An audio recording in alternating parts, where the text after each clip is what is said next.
Alors une fois que votre chocolat en fait est terminé et vous devez donc le ranger, vous avez terminé vos applications et tout, vos fabrications, et bien tout simplement, moi je vous invite à pas le laisser en fait dans les récipients, sauf si vous allez en refaire le lendemain ou etc. C'est de bien donc ébarber et enlever tout le chocolat.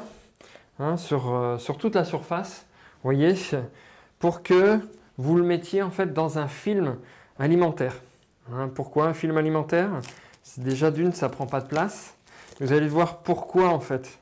Quand c'est des petites quantités comme ça et que vous souhaitez pas garder ou en tout cas utiliser, vous avez peut-être pas beaucoup de récipients et donc vous voulez utiliser juste ceux qui a besoin. Eh bien en fait, on va les mettre dans un film plastique pour plus facilement en fait les couper et les remettre quand on en a vraiment besoin. Ou tout simplement dans une petite barquette en plastique très fine. Plus ce sera fin et pas un bloc de chocolat, plus vite la fonte se fera plus rapidement pour la prochaine utilisation. Donc pensez à la prochaine utilisation. Donc là, hop, vous voyez, donc là ça commence vraiment à être saisi. Et donc, vous voyez, tout simplement, je nettoie mes ustensiles en même temps. Pas de perte de chocolat. Donc, je continue.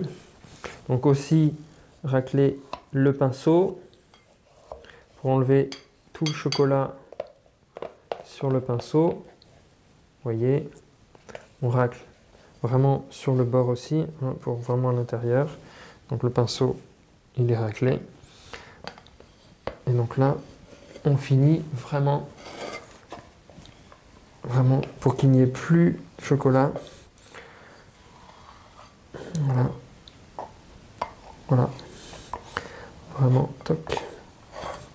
Vous voyez, il n'y a plus de chocolat. Donc d'une, ce sera plus facile à laver.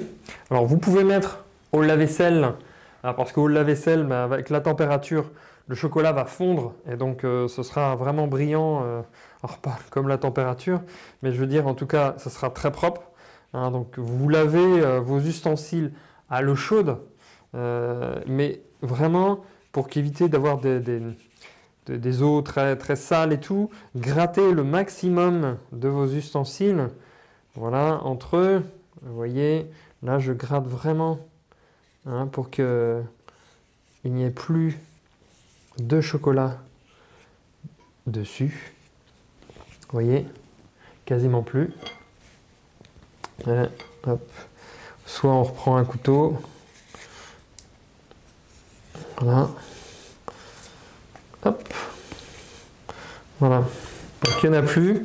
Et donc là, moi ce que je vais faire, vous voyez, je vais prendre un peu plus large et je vais appuyer. Vous voyez, ça commence à durcir, c'est pas encore fini.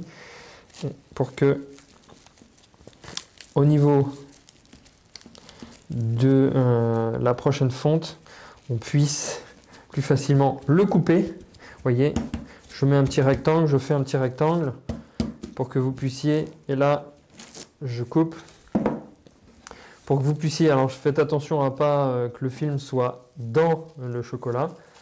Et là vous voyez, au moins j'ai mon chocolat qui va refroidir tout doucement. Je le pousse un peu pour qu'il aille au bout du film et pour qu'il n'y ait pas de petits filaments, pour que ensuite on puisse le couper directement.